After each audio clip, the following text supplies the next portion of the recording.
Santa would be disgusted in the behavior that Amazon has been engaging in over the last several years. They don't respect their workers. Amazon's refused to negotiate with the Teamsters, arguing most of the striking workers are not employees, but third-party delivery drivers.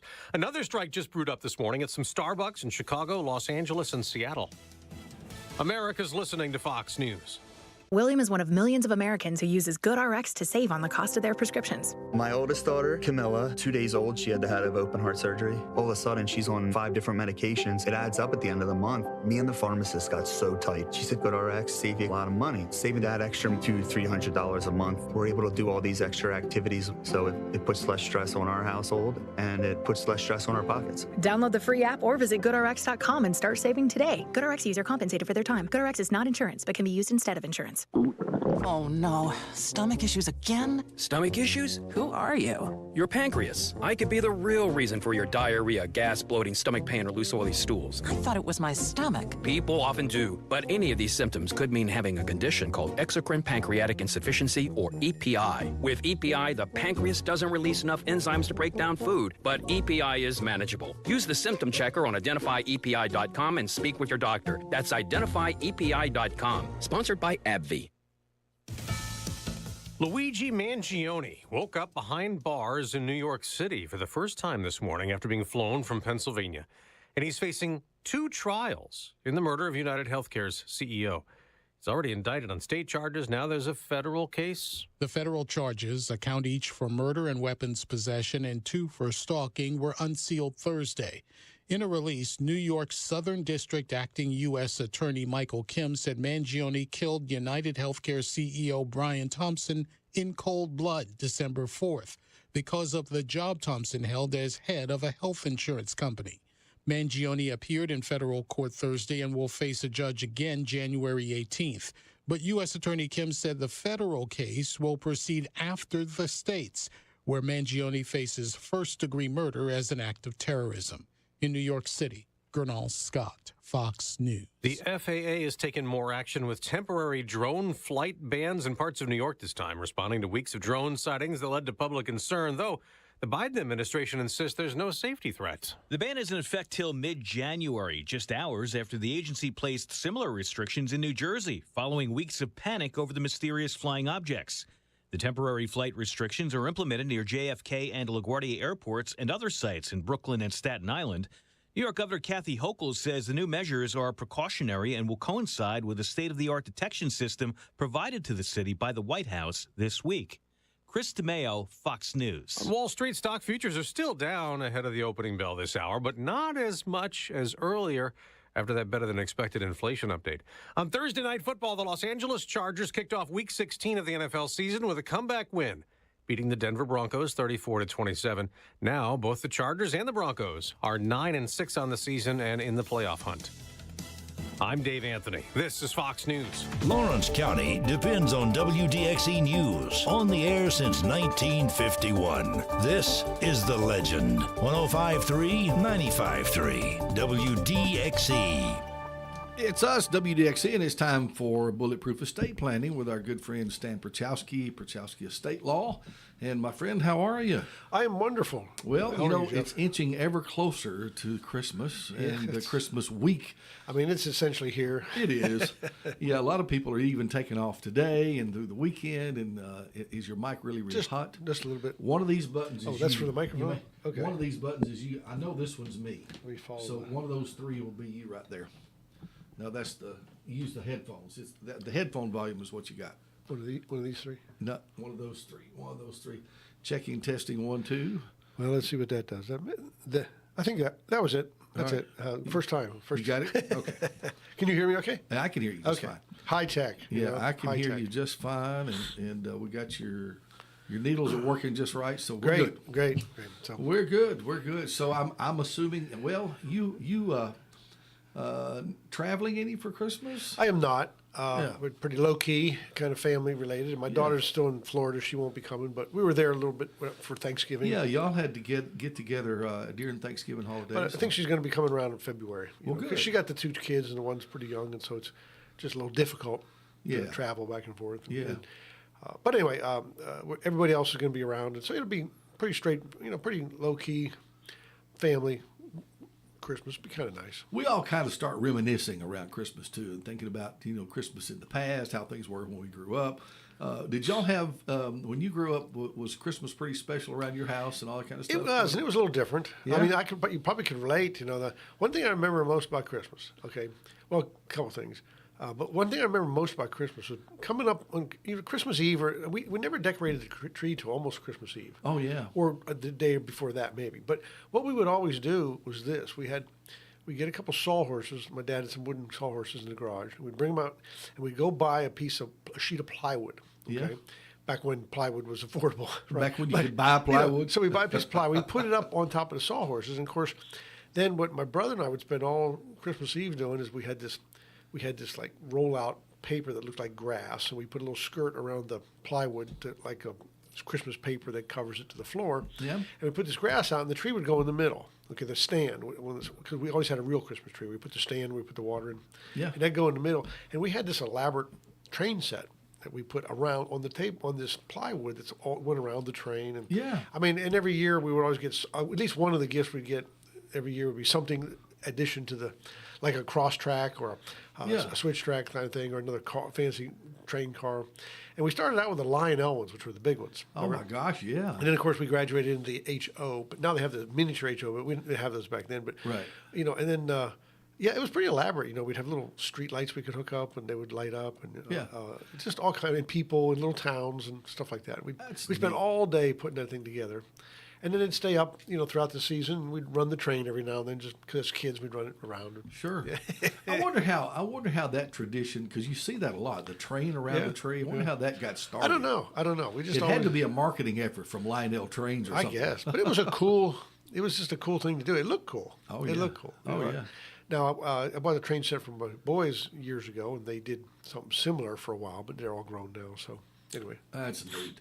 Well, those are good memories. Good memories. The other memory I have is this. You'll like this. My dad was a tightwad. I mean, I'm not bashing him. He was a great guy. I loved him to death. But he was kind of tight. Okay? Oh, yeah. And he would get a little angry when things cost too much. You know the type, right? Yes. He would have a few things to say about that. And he was just always like that. But we always got fair amount of gifts at Christmas time. Yeah. And when I started getting older, my brother was 4 years older than me, but we used to have, I started getting older. We were up in, we had shared a bedroom. Yeah. And that was Christmas Eve, and I was starting to doubt the Santa Claus concept. Yes. Because I was, I don't know, 10, maybe. Yeah. I don't even know what it was. And I said to my brother, I said, I don't know if there really is a Santa Claus, but I'm afraid to think there's not, because I want to hedge my bet. I want to hedge my bet. So if there really is, I don't want to say anything I shouldn't say. But I remember saying to him, I said, but because you go down, there'd be quite a few presents on the tree. I said, but I just can't fathom the thought that my old man is sprung for all those presents every Christmas. But he did, or Mom did, I guess. She tamed him. But oh my gosh, it was. I can remember thinking, "There's no way my old man would spend all this money on Christmas. He just wouldn't do it. He'd buy some stuff, but not as much as we get." I may have asked you this before. But what did your dad do? He was a civil engineer. Yeah, I think you remember. I think I remember telling me. He did a lot of highways and bridges. Yeah, a lot of stuff like that. And you we did some prisons and stuff later on that they got a lot of work for. But where was home? Evansburg, Pennsylvania. So if we start in Pennsylvania, we start with Pittsburgh. Okay. Yeah. A little bit to the east of Pittsburgh, about an hour to the east of Pittsburgh, is Johnstown, the place you hear about flooding, right? Yeah. And then about 30 minutes from Johnstown, up in the Allegheny Mountains, was a little town called Evansburg, and that's where I grew up at. Wow. Very cold, very snowy. Had snow like 7 months out of the year. Wow. Wasn't much of a. The weather was harsh, but yeah. I haven't really lived there since I was like 19 or 20. Oh, okay. Used to visit. I still have some family back in the Pittsburgh area. Yeah. But not there in Evansburg anymore. So. Yeah. And you mentioned your brother. I have a brother that's in the Pittsburgh area. Yeah. He's in the Pittsburgh area. Okay. He's a dentist. He's kind of quasi-retired or something. Yeah. Good deal. I actually was middle child of 5. I had 5 children. I was the middle child. And it was, it was odd because my older sister, she's gone. She'd passed away. But my older sister was 2 years younger than my brother, and then I was 2 years younger than her. And then there was like a 8 and 10 year gap between my other 2 sisters. Oh wow! Wow. So we were a family of 5, and my sisters passed away. My brother is 4 years older than me, and One of my sisters is in the Chicago area or outside the Chicago area. Another one's kind of back in that area where they grew up. Yeah. Not too far away. So interesting. How about that? Very interesting. Good traditions, though. Not that interesting. Good memories. Good memories. Yeah. Oh, yeah. Oh, yeah. Yeah. Very good. So, back in those days, you'd take photographs. Oh, yeah. And I still have some photo albums that we put together and stuff. And then when my wife and I were first married, she was crazy with taking pictures. I was thinking about that earlier this week, as a matter of fact. You mentioned pictures. We've got boxes somewhere, and I think they're at Missy's house now. I think my wife has handed those off to my daughter. But my two at home really have rarely experienced sitting and looking at pictures. Oh, yeah. And so our young kids today don't know what it's like to sit and look at pictures. When I was young, when I was young and lived at the house, my mom had like 2 boxes, shoe boxes, just full of pictures, totally unorganized, just stuck in there. And they were all different sizes. Yeah. And we would pull them out and start looking at them. Of course, my mom and dad every now and then walk by and look, and they'd say, "Oh yeah, that's your Aunt Eleanor. She married so and so." Or my dad would say, "Oh, that's your Uncle Rich. He's an idiot." Yeah. That's right. Stuff like but we'd look through them, and they were all a lot of black and white. Oh yeah. Faded, wrinkled, stuff like that. Picture my dad in his when he's in the service in a uniform, and just decrepit photograph. Yeah. Back in the days when the Polaroid Swinger came out. Yeah. Some of those pictures, no Polaroids. Over years they yellow really bad. Yeah, But it was fun to look through those. It was a lot of fun to look through those. I'm gonna think about trying to see if I can get those out during the holidays this time. They need to do that. We need to do that with them. My wife still takes a million pictures, but they're on her phone, and then she never really goes back and looks at them. Yeah, that's the thing. You get them on your phone, you look at them right quick, right then, and then you never look at them again, or you can't find them because there's a bazillion on there. There's just so many. That's the way our young people see them today, and even us. But the silver thread through all that is the connection with family. Yep. And which brings us back to why we're even talking this morning. Is family, taking care of family, working on your estate, those kind of things that we care about. You care about your loved ones. You care about your possessions and how those want to be treated, and you specialize in helping folks determine the direction for all of that. That's right. I mean, that's what estate planning is all about. I mean, it's taking care of your family. Yeah. And I wish I'd have brought my laptop with me. Maybe I'll do it if we're on the air next week or some close to the holidays. Okay. I do another radio show out in Nashville, and it's actually going to air.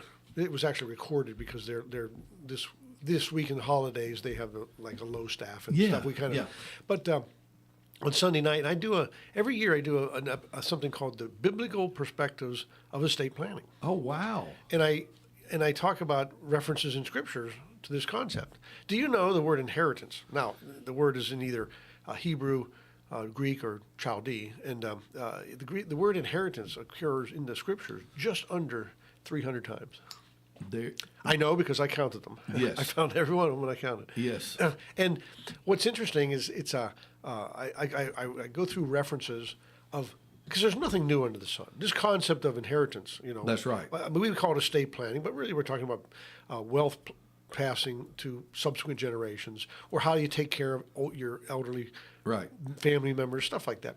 This concept of elder law and estate planning there's nothing new under the sun. If you trace this concept back, it's like people have asked me before. Is God okay with the concept of inheriting property and leaving it to your kids? And if you trace this concept back, I mean, if you go far enough, you're going to get your feet wet crossing the Jordan River because it goes way back.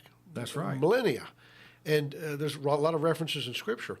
And what's fascinating to me, and one of the reasons I do it, I got into it. You and I have a lot of a deity, and we like to study that kind of stuff. And so, when I was looking through it, what amazes me is, we talk about people that want to give equal inheritance to all their kids. So I got 5 kids, and want them to all get 20% of everything. I just want it to be equal, right? Sure. There's several references where that's done, in the Scriptures. And then some people say, I want to make it a little unequal for whatever reason. In other words, like classic reasons. Someone says, I got 3 kids, but my one daughter married a really rich plastic surgeon or something like that. Married in a lot of money. She really doesn't need inheritance. But the other 2 are struggling.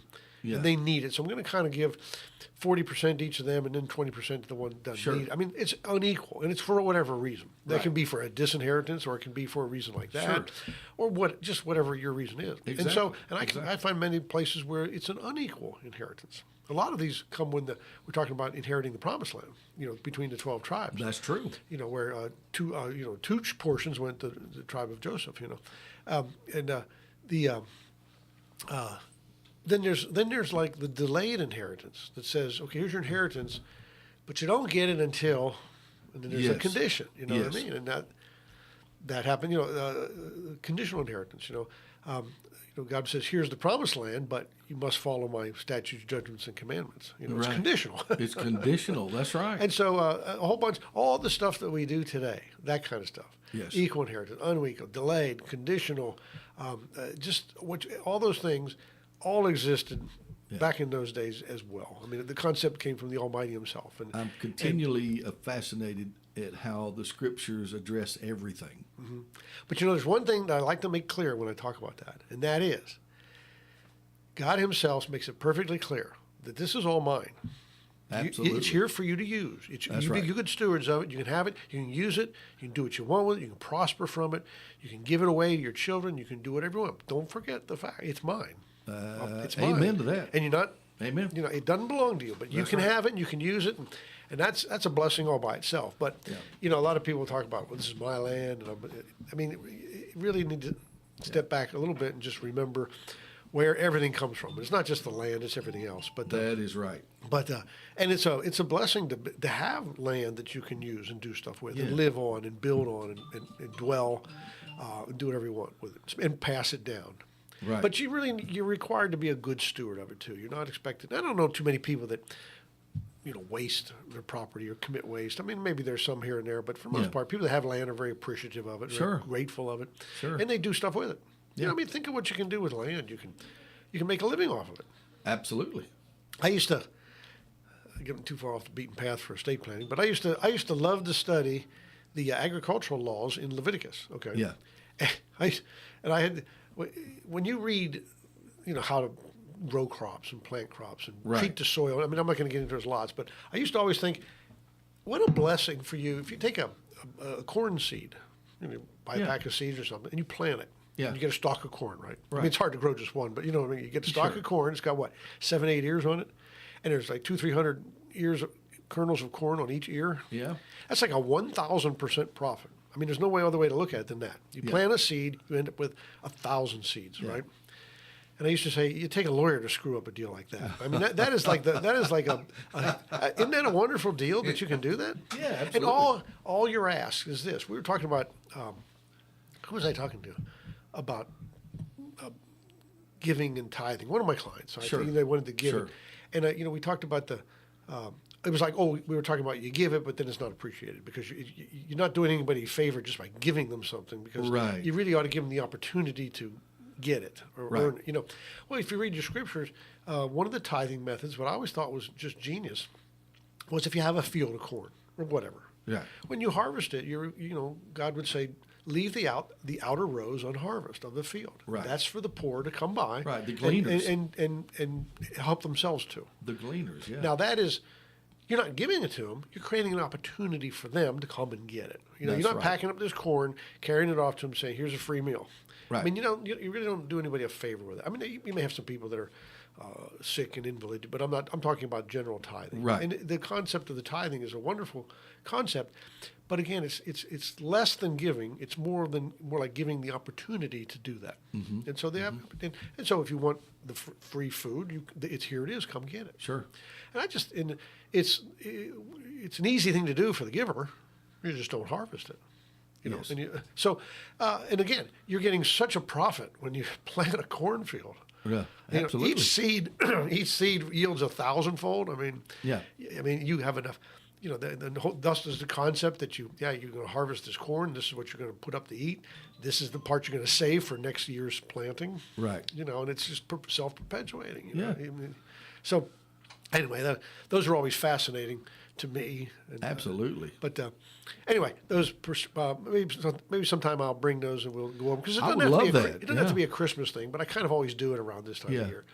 But yeah, I'll bring that in. It's just, I'd probably in an hour we probably make about 10 or 12 references to scriptures and stuff. It's kind of neat. It's a wonderful thing to know. Yeah. And we do know the inheritance. I was reminded too of the prodigal son story where he wanted his inheritance now. Yep. Oh yeah. That's a concept in scriptures too. What they call the offset. Yes. And then when you get your inheritance, you've already got yours, so yes. you're going to get either a reduced or zero because you already got it. Yeah. And that's a lesson. That's very much the prodigal son is a very strong lesson. Very, very much so. Very much so. And then I hope everybody remembers, and I know in the South, we're a different breed of folks in the South. I mean, we don't lose touch with stuff like that. And when you talk about Christmas and you look at Christmas and you see what's going on, I always like the phrase, Jesus is the reason for the season. Absolutely. I think it's a very, very succinct way to put things in perspective. Absolutely. I saw something where somebody said, "Where's this giving gifts to everybody at Christmas come from?" Yeah. I said, "Oh, that comes from because the wise men brought gifts to Christ." Mm-hmm. I said, "Well, I'm not sure. First of all, I'm not sure that's where it came from. It's certainly man's idea. It certainly didn't come from scriptures. But if that were the case, I mean, who were the wise men gifting to? And then who are we gifting to? I mean, it's kind of not the same, But you get so even in my own family sometimes I just get taken over by the gifting, and not what we're really there for. It's amazing. The story is just amazing. I love to watch stories like, I don't know if you saw that thing on Fox Nation that's got they've got the saints that they talk about. Do you watch in Fox News? They talk about the saints. It's on Fox Nation. I've seen it advertised, but I have not watched the movies yet. I mean, they're pretty powerful, and they have some. They have some pretty good. That series that's out called The Chosen. Yes, that's a great show. I could watch that show every night. Yeah, I haven't watched that either. I've seen it advertised, but I haven't give me chill bumps when I watch that sometimes. It's just a wonderful story. And I never get tired of it, So I just always like to be reminded of that because I myself can get caught up in things sometimes and just need to reel it in and get back to what's really basic and what's fundamental. Absolutely. And absolutely. It just makes you feel better, in my opinion. You just feel better when you're like that, And maybe if you're going to give, maybe give where it will help. Yeah. Well, the birth of Christ is the center to me of history. Mm-hmm.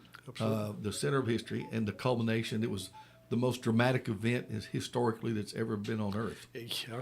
So pretty amazing. Amazing. From death to from birth to death. First of all, it's and pretty resurrection.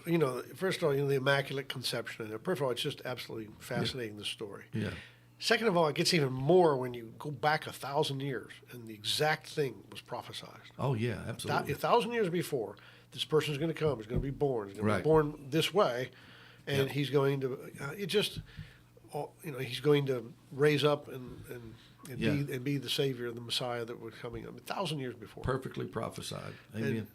So it's and that makes it even more fascinating. It does. Because now it's like, okay, this is starting to be a plan. I mean, if the event happens. I mean, it can be a plan, but you may not see it as a plan. Right. But now we see it prophesied in many places in Scripture, way before. It's like, okay, that sounded a whole lot like a plan now because we already, back here, we already know it's going to happen. Yeah, yeah. So now when they say, okay, I'll be coming back someday, right? Yeah. Christ says, I'm going to come back someday. When my foot touches the ground, every knee shall bow, right? So now you start thinking, okay, I see this plan. It's unfolded perfectly so far. Yes. So my faith tells me that it's certainly going to unfold when that happens. Absolutely. I don't know when. But we don't know when, but it will. I mean, we know the season, right? Yeah. We know certain things, but anyway, again, that's very good stuff. I could talk about it all day long. And I'm not here to talk about that. Sometimes you talk about stuff like that, and on the radio. Well, you're talking about according to plan, and we human beings make plans. Yep. It's scriptural to know and to realize that the scripture also teaches us a wise man said to seek wise counsel. And of course, wise counsel is something that you're in the job of doing. Well, I hope I'm wise counsel. And of course, that's what some of this is about is making yourself available for those folks who are considering their estate, their planning, their future, and their family's future, how to plan for that. And really, the making myself available for that is really based in the fact that a lot of folks, many folks, and don't feel bad if you're in this group because a lot are, they just don't know what the options are. Because, you know, I mean, you don't have to go to law school to learn this stuff, but some people that start approaching the concept of estate planning, they think, well, what is it I need to do? Right. First thing that comes to mind is people say, I need a will. I need a will. Yeah. Now that you start to thinking about it, it's like, well, what else is there I could do? And nothing comes to mind to most people. It's like, well, I just think a will is what you do, and that's all there is to do. Yeah. But there's not. There's other options. There's lots of other options. We talk about these trust plans and certain kinds of wills, and then what we plan for when we plan is not just death. There's other things. We got incapacity planning. We got long-term care planning. There's quite a things to plan for. So you have to know that these things are available to do. Right. And when I do my seminars, okay, that's what brought the birth of my seminars around. I would get people come in and say, I want a will. I'd say, great. I mean, I think that's a good, magnanimous idea. But would you like to hear about other options? Yeah. And they're like, I didn't know there was such thing. I thought a will was all I could do. And so we would talk, And so I thought, I need to get the word out there a little more that there's things you can do. And it's, the concept of doing a seminar I can't even remember how it came to mind, but it came to mind, and we started doing them. And, we'd always get some attendance, but, as the word spread, it got more and more. Right. Because people, what turns out that there's a lot of people that are thinking about this. This is probably why it gets so procrastinated. You think about doing it, you really don't know what the options are, so you tend to dive right in because you're a little unsure, and that makes you procrastinate because you're just not sure. I mean, let's face it. If you had to make a decision like invest some money in a stock and you were absolutely positively sure, you knew for a fact that it was going to jump up as soon as you put the money in there, you'd make the decision in a heartbeat, right? Yeah. But when you don't know what it's going to do, you're going to watch it a little while and say, let me just see what it does here over the next couple of days. And you just don't jump into it. So that's the whole idea of this. I thought we need to get the word out. And it turns out a lot of people are wanting to know what they can do. Exactly. And a lot of it comes in the back door to them, especially like our long-term care planning or our incapacity planning. All of a sudden, somebody has an issue, a health issue like that, or they get a diagnosis of some kind. And it's like, now what are we going to do? When this person progresses and they can't make decisions for themselves, some people. I have a gentleman now we're doing some work for. He said, I came to you a year ago. You told me I need a power of attorney. I thought, well, she's my wife. I'm sure I can do things for her. I don't need that. Well, he goes to the bank now that she's pretty bad off, and of course the bank is saying we can't act on you just because you're married. That surprises folks. She's my wife. I should be able to make decisions for her. Yes. Well, legally, with it, whether it's right, wrong, or indifferent, I'm not addressing to right now. But in reality, that's the case. That's not the authority to act for that person. And so you need that authority, and that's the power of attorney. And now he has come back and said, nobody will let me do it, and she's now incapable of signing a power of attorney. So, I'll go off to get a conservatorship. So people, unfortunately, some people get it by an event that happens. And a lot of times those events you're already kind of far into it. They're hard to recover from it. Right. So it's the whole idea of when we say estate planning, there's a lot of emphasis on the word planning. Right. And that requires forethought and action ahead of time. Right. If you do action ahead of time, it is so much easier. Now, like I often say, there's a whole lot we can do at the 11th hour, but there's no need to wait to the 11th hour to do it. I can do a lot at the 11th hour, but that doesn't mean it's not stressful for you. Yeah, that's because you're the one hanging out there on the thread, and I can get a lot done, but it's going to be stressful. So it's very non-stressful to think of this stuff, because when you sit down and plan and nothing's, you're not trying to feed the alligator that's closest, so to speak. Yeah. You can calmly think through it with a clear head. When something's happening, and you got somebody in a nursing home and you're financially bleeding to death, I mean, your thought process is affected by that. It's manipulated. You're not thinking clearly. Yeah. You're just not. And sometimes that's where I can come in handy. I tell people I'm not unsympathetic to what's going on, but Sure. I can think about this with an unemotional head that you have. I know you're consumed with these emotions, and that's affecting it. Talked to somebody just this week who hasn't prepared any kind of will or any kind of trust or any kind of anything, and it made me think just while you were talking that what would be what would be kind of the thought process or the steps you might go through if you've done nothing? Is there a list you need to make maybe of maybe your possessions or your assets, and then kind of organize your all of your things before you would come and talk to you, or is that something you can help do? I mean, how would you get started from scratch? I mean, you can do that. I don't think there's any real need to make an inventory. Yeah. I mean, most people have their assets reside in. You have a piece of property, like a home. Yeah. Or some people have much more land than that, but I mean, you have real estate, right? Yeah. And you probably already, if you were asked, you probably already know kind of what you want to do with your real estate. Yeah. Okay. You want to leave it to the kids, or you want to do whatever. You know what I mean? And you have money in the bank. And when I say money in the bank, it's not just a checking account or savings account. It could be CDs. It could be an investment account with some one of the brokers like Edward Jones, Raymond James, that kind of stuff. It could be annuities. I mean, just money in the bank. Okay. Yeah. And then the only thing other than that you have is what I call your stuff. All your stuff you have that's all throughout the house, right? Yeah. Personal property, your cars, your boats, your vehicles, tractors, everything that hooks to the tractor. You name it. The stuff. My house is polluted with it. Yeah. And so what I tell people sometimes to do is kind of fast forward to say the end, and just write a narrative. What to you would be the ideal end result? Sure. Now, what that does is you think, okay, if I'm fast forwarding to the end, I have my house in this 10 acres, let's say. What would I want to do with that? I mean, I think I'd want to just give it to the kids or them sell it and split the money. Okay, write that down. Yeah. And then that forces you to go through what you own without, I don't think inventories, that's a little bit over the top. But well, I was thinking also in terms of somebody that may have a small business or, there's and maybe, they need to determine what's going to happen with all that. Isn't it a sad state of affairs that the more you have, the more complicated it is? It gets complicated. I mean, just like you have a business. You're right. It's complicated. Some people have businesses, and the business may or may not survive you. I mean, if you're doing something and you have family members that really have no interest in that business, or you may not survive you, or you have family members that are working with you in the business, and it does. And you want to pass that on. That's an asset like anything else, the business. And it starts to get a little bit involved for your thought process. Yes. Now, people that have those kind of assets tend to think about planning. Yes, they do.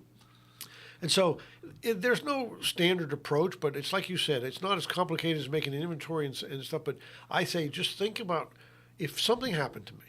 If something happened to me, what are the things that jump into my head right away? The first thing is like, well, who's going to take care of my spouse? Okay. And then I have maybe 5 minor children. Who's going to take care of them? How are they going to be taken care of? Right. And that starts this thought process. Like, well, I want to make sure my wife has a place to live. Okay, so I have this house. Yeah. So I'm definitely going to leave the house to my wife so she can live in there.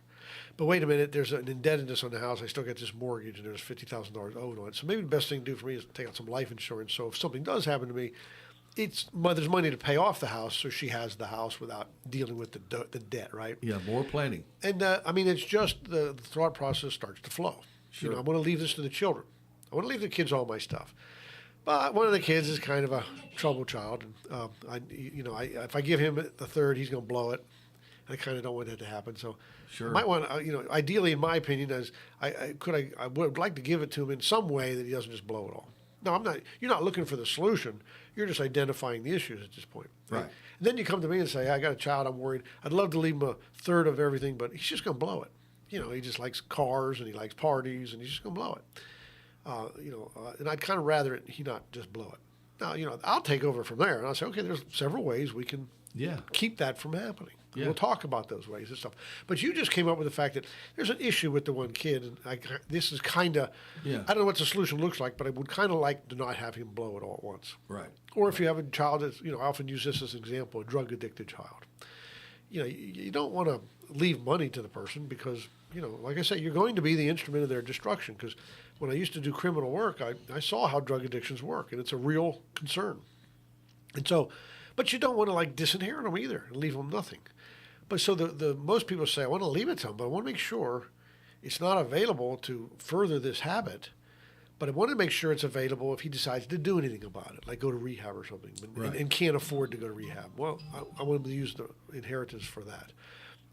Or, I want to give it to my kids, but I don't want them to lose it in a divorce. Sure. I want to divorce proof it, stuff like that. Or I want to make sure so my grandchildren get some of my stuff. Right. So you identify that. Now that's just a generalized concept, and that's all I need to really get started, or that's all I need to get started talking about it. Because now I'll start asking you questions and say, I'll tell you what, you want to leave some to the grandchildren? What'd you have in mind? You want to leave them just cash? Or you want to leave them certain items of property? What'd you have in mind on that? And then that they start to refine the general concerns that we've had. It's a very simple process. I mean, a lot of times best way it starts is if you come to my seminar, if you're giving this any thought at all, and you want to come to a seminar, we talk about a lot of stuff at this seminar. Right. That will encourage a lot of people to give it more thought. And then they set one of my vision meetings, which is up to 2-hour meeting that I offer as an incentive. And that's when we start digging into this stuff. And the ball just starts rolling, and you'd be surprised at how people just start coming up with the stuff that they need, and we come up with a solution to it, and they say, yeah, that sounds like a perfect fit. Yeah. Let's do that for this child. Let's do that. I want to do that for my wife. Sure. I want to do this for Aunt Gertrude because she needs something or other. And it just flows. And because when I see it, I kind of get the big picture, and I'll start asking questions about it. We'll start narrowing it down a little bit. Yeah. I know it sounds generalized when I'm saying it on the radio, but it really does flow pretty smoothly. And we usually always get to a final solution. Yeah. And of course, nothing's final. If we do this and 5 years from now, something changes. You have a death or a birth or whatever, right? Or changes in somebody's attitude or characteristics. You can modify it to fit that. So it's a plan you put into place now while you're alive, and you can modify it all through life. I mean, you can't modify it once you pass away, but during life you can adjust to circumstances. Yes, and that's a big advantage. Big advantage. It's a big advantage. Now you have it. Now something changes, and all you got to do is just modify something in there that. I had a client that they had an only child, and I got a hold of me about 2-3 years later. The only child had passed away, which is something I would, I just have so much sympathy for someone that I don't think a parent should ever have to tolerate the loss of a child. Sure, it happens though, and it must be, it's nothing but devastating, like you said. And so there were certain things that had to change because he was the fiduciary for everything. The first thing was him to do. Sure. And so we had to, and you have to step back, but we had everything in place. We just had to resolve it by replacing it with a different person. Yeah. Stuff. Plan was still in effect. And so, that's stuff like that. I mean, the fixing and modifying along the way is pretty easy. Coming up with a plan takes a little bit of effort, but really not much. Most people really have in the back of their head, even though they've never brought it front and sat down and wrote it down, they have an understanding in their own heads what they want to do with their property. True. And some things they might want to talk to their spouse because it might have different concepts, especially when it's all a lot of joint property. Yeah. You might want to, typically the wife will say, we need to leave money for this child to take care of him, and maybe the father says, he's on his own, or something, and you got to hash that out a little bit, but yeah, I mean, you can get there. You mentioned that most people have kind of something in mind as to what they want to happen, all that kind of stuff, but they may be the only person that's thinking about that. And they haven't prepared anybody else for it or made plans for that to happen. They just assume maybe that everybody understands what they want, and that's a bad assumption. It is because it's first of all, you can never act on that because it's not memorialized. Right. So even though that's what the person wants, it's just in their head. Right. And it's not like the old days where you just say, well, that's what Daddy wants, that's what I'm going to do. Yeah. I mean, it just doesn't work that way anymore. It used to work that way. It just doesn't. Yeah. But you got things like, let's say you got the farm or the land. People in the South are big about their land. When they have extra money, they put it into the land or buy more. Yeah.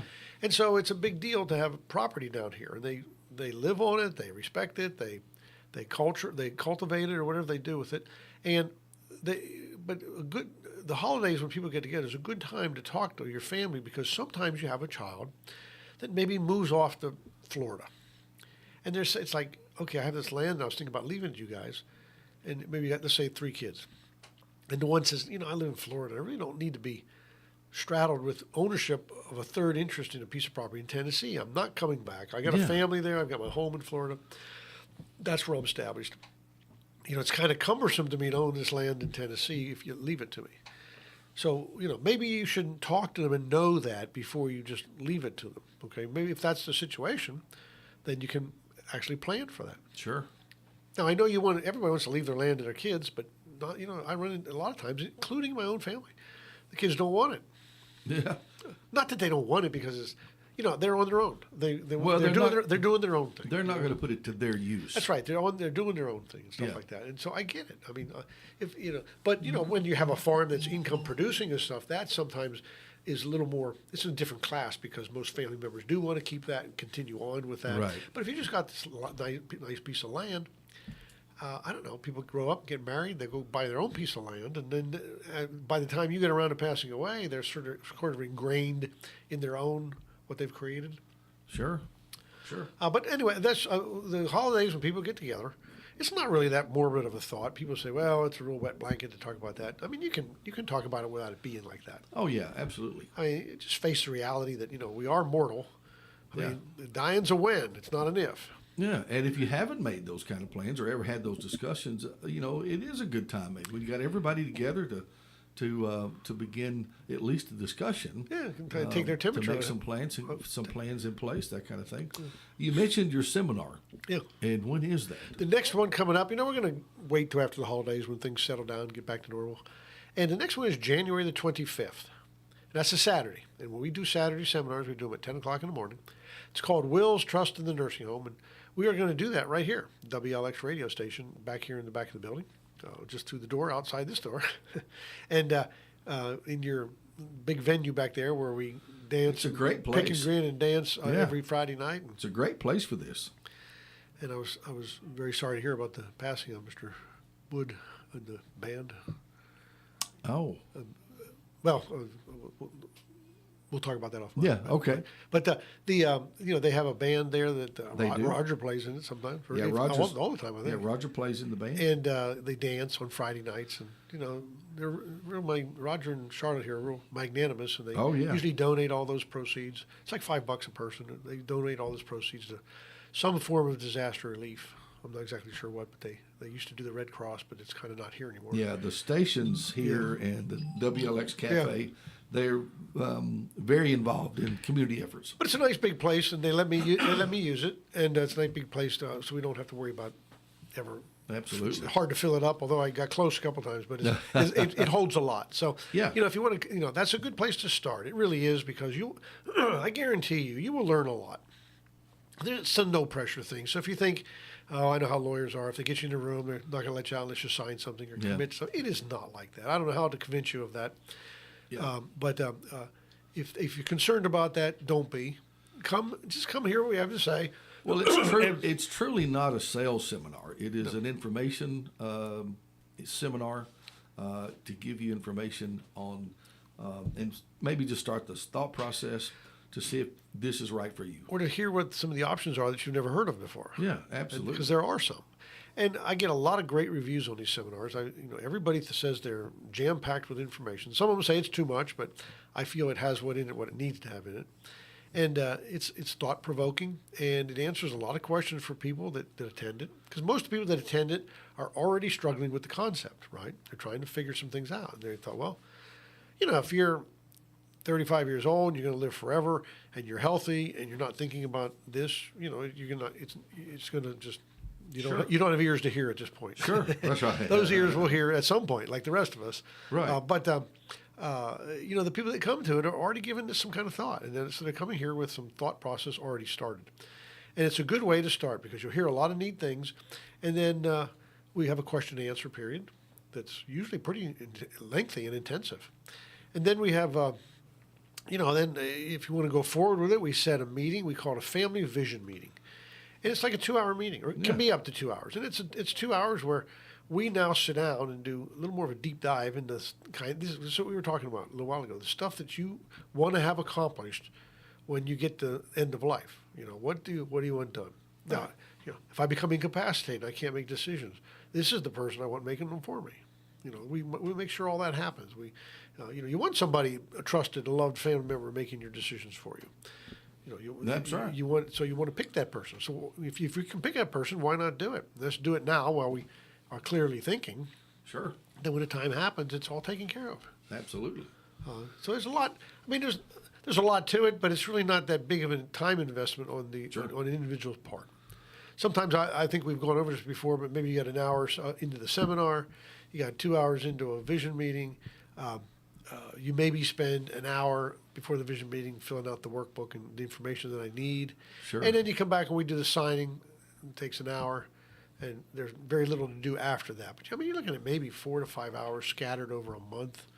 Yeah. There's just not any of it's all at one time. Yeah. So your time investment in this plan is not very much. Right. For what you end up with. And for it to have the impact on your life and family that it's going to happen, it's a very good investment. I tell you, I get a lot time of and effort. I get a lot of folks that come to me afterward and say they just feel like this weight's been lifted off of them when they do this. Right. It's like just almost like celebration. We talked about it, we thought about it, we tried to figure out what to do. We did this, we did that. We just never got around to doing Sure. it. Now it is done, and it's like, phew, it just feels good to have it done. I mean, Yeah. and it does. I mean, I've got a plan myself. Yeah. And that's a big advantage. Why worry about it? The reason you worry about it, I'm telling you, I'm not a psychiatrist, but I'm telling you, the reason you worry about it and struggle with it is because you're not sure what to do. Sure. It's just that simple. So let's talk about it. Maybe we can get to what you want to do. And if what you want to do changes, you have the comfort to know that you can change it. You can fix it. Yeah. You can make it different. Yeah. I have people that do that often. You got 2 categories, or probably more than 2, but I'm just thinking there's people that haven't thought about it at all, and then something happens and they have to think about it. And that's the 11th hour deal where you're like, okay, well, we got to handle this. So what do we do? And you can help with that. Yeah. Or another category is like if something happens with your parents and you go through that. Yeah. Now you're thinking, you know what? I don't want my kids to have to do what I just had to do, because my parents were in a group of just never doing anything. Yeah. And now I had to deal with that. I don't want my kids dealing with that. Yeah. So that's an event that usually gets people going too. Yeah. For their day and time, my parents did a good job of preparing their estate, and things were smooth when we had to handle that. Yeah. But I've seen lots of circumstances where it wasn't that way. Oh, in the real estate business, I'll bet. And it causes a lot of angst and problems with families, that kind of thing. And it's a tough time for some to have to go through that and do what they have to do. And a lot of it could be so avoided with proper planning before you go the way of the world, as they say. Yeah. And when we do these trust plans, they really do go like a well-oiled machine. Yeah. They are smooth as silk when the time comes. I mean, you are really doing your family a favor. Absolutely. When you do that. When you write a will and send your family through probate, even if the probate has no problems and everything goes smooth, it is not a smooth process. It is, at the very least, if everything goes great, at the very least, I'm going to call it a hassle. Yeah. At the very most, it can be a nightmare. Yeah. And same thing with some of these other stuff, long-term care planning. I mean, you want to. One of these days, I'm going to get one of my clients in here that tried to do this on her own. Yeah. And I mean, she would sit here and she'd spend an hour telling you it was the most horrific experience she ever been through. Yeah. She hated it, made her cry, it scared her to death. Yeah. She hated it. She would never wish it on anybody. Trying to get her dad into long-term care and paid for by TennCare. Yeah. She finally just threw her hands up and then asked me if I would just pick up where she left off. And it's not always my favorite thing to do is pick up a do-it-yourself application, but we do. And we finally got him, and she would be a perfect testimonial, to be honest with you. But again, it's the same concept. If you can do this stuff and get over the procrastination hurdle and just spend a little bit of time thinking about it and doing it, you will really feel better about it. Yeah. You will feel like a weight has been lifted off your shoulders, taken care of. And now if something happens to me, that's a big worry. What's gonna happen to my family? Yeah. And now you know what's going to happen to them. I mean, you're not going to be there. We can't fix that part if something happens to you. But we can do the next best thing. Make sure they're taken care of. Make sure they have the wherewithal. Make sure we have people in place if they're young and they need to be brought up and taken care of. We got the people we want taken care of them. Stuff like that. Right. So it is. It is a very procrastinated topic. It is. You mentioned going through probate, being even if everything goes smooth and have a relatively easy time, at the very least, like you said, it's a hassle. And one of the hassles is that even if everything's done easy, there's still this time period you have to wait, and it drags the process out for the family because things can't be resolved until the probate is over and all that kind of stuff, and that can be avoided. And statistically, here in the state of Tennessee, probate takes 12 to 16 months, average. Yeah. I've seen it longer. I've seen it shorter, but not a whole lot shorter. Yeah. And there's reasons for that. It's not just because somebody's dragging their feet. I mean, Sure. when somebody passes away, what we call creditors' rights Sure. are open for 12 months. Right. So, after 12 months, the creditors can't make claims anymore. They're barred. They're time barred. Right. But you can't close the estate in less than 12 months after death because you may still have, if a claim comes in, you got to reopen. So the court is usually reluctant to close out an estate prior to that time period. Now, when you go through probate, one of the first things you do is file this notice in the newspaper, and that gives creditors 120 days to file a claim. Yeah. Now, what happens if they come in after that 120 days? I mean, that's not 12 to 16 months. That's 4 months. Yeah. Well, they're just not completely time barred. They can have a hearing. Yeah. And express why they're later than the 4 months. Right. I mean, if you didn't take out that notice and they didn't know the person deceased, that's a valid argument. Yeah. They have to be on inquiry notice that the person passed away. That's why we do the notice in the newspaper. That's due process. Everybody knows. Or something could have been hidden from them. Or they could have some other reason, but their rights exist for 12 months. Now, it gets harder for them if they miss that 4-month period. Right. They have to justify why they're outside the 4-month period. But I've seen them come in late, and I've seen them have all kind of different arguments. And some of them, in all honesty, are relatively valid. Yeah. And the court's not going to just blow a creditor off for a valid reason like that. Sure. So they typically, sometimes you'll see an estate, and it'll close 9 or 10 months after it was opened. We didn't hurry that up. The estate was open 2 or 3 months after they passed away. So the 12 months is from death. Yes. The creditor's rights stay open. The probate just got opened 3 months later, so maybe you can close it after 9 months. This is probably too lengthy an answer for the time we've got left, but how does a trust avoid all that? Well, it just doesn't go through probate court. Yeah. In a succinct answer. Yes. When you write a trust, you put your property in the trust, and you vest it with the trustee, which is you, typically you. And when you pass away and property is owned by your trust, that triggers a set of statutory laws called the trust code. Yes. And the trust code simply says, if you're going to distill it down, it says you don't go to probate court and have the will decide where property goes. The trust instrument decides where property goes, and it does so without court intervention. Yeah. And that's the trust code. It says it's not a judiciary process. So you name somebody to be the successor trustee, they get the trust and they read, okay, I want to leave 1/3 to each of the kids, and I want to give my daughter my wife's wedding dress, and I want to give my son the old truck we worked together in the garage, and all this stuff. And they have the authority to just start divvying it out. Yeah. They have and they don't go to court. I mean, you can do it around the kitchen table if you want to, 100% private. And so it's because the trust avoids probate because it triggers a separate set of statutory code, which is the trust code. If you have a will, that triggers the probate code, which is a court process. Yes. We got 60-some codes in Tennessee. An amazing difference, really. It is a very amazing difference. It is. Big difference. So, it is.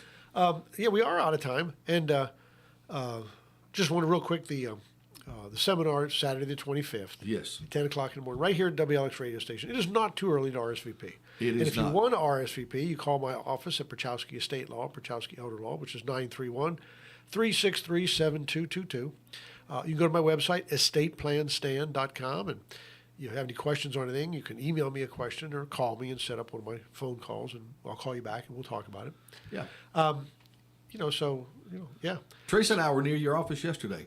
Your office is located on the Pulaski Square. You were there yesterday? Not in your office. We were near your office. Oh, okay. I was going to say. I was on the Pulaski Square yesterday. I got you. Okay. Yeah, we parked. Yeah, I parked almost in front of your office. Yeah, it's right there. Yeah, I had to go to the Outlook over there, your neighbor. Yep, uh-huh. And in fact, this shirt came from. You There see you that go. shirt? So Well, anyway, Thursday's General Sessions Day. It's hard to find a parking place sometimes. I was going to say. I was going to say the square was quite hopping over there. Yeah. It was. But Pierchoski Estate Law, located on the Pulaski Square, historic square there, beautiful. busy square, right next to the Star Theater. That's right on that corner, And southeast you corner. got another theater presentation coming soon? We had some auditions for Finding Nemo Kids. It's a kids' version of Finding Nemo. I'm not sure when the show dates are, but I think they're off in January, maybe early February. Fantastic. But they had auditions. So, hey, be sure to register for the seminar coming up on January 25th, 363-7222. Correct. You want to get RSVP for that. I mean, it's a real loose process, the RSVP. Just let me know you're coming, how many people are coming, so we can set up enough chairs. Yeah. So, if I don't know what we're going to do next Friday morning. We'll talk about that. But for the listeners, Christmas will have come and gone by then. So we'll wish everyone a Merry Christmas. Absolutely. I do say Merry Christmas. I'm not a Happy Holidays guy. Yeah, Merry Christmas. If you don't like that, then tough. I'm not changing. Yeah, amen. I'm a Merry Christmas sort of person. And again, like we said earlier, keep it in perspective. Amen. Amen. Good to have you again. And we'll decide whether we're going to do next Friday. Sounds like or a plan. not. Sounds like a And plan. other than that, we'll see you next time. How about that? We will. Thank you, Jeff. Can the House pass something? I'm Dave Anthony, Fox News. They have 14 hours left to approve a spending plan to prevent a government shutdown. A vote could come this hour, but we'll all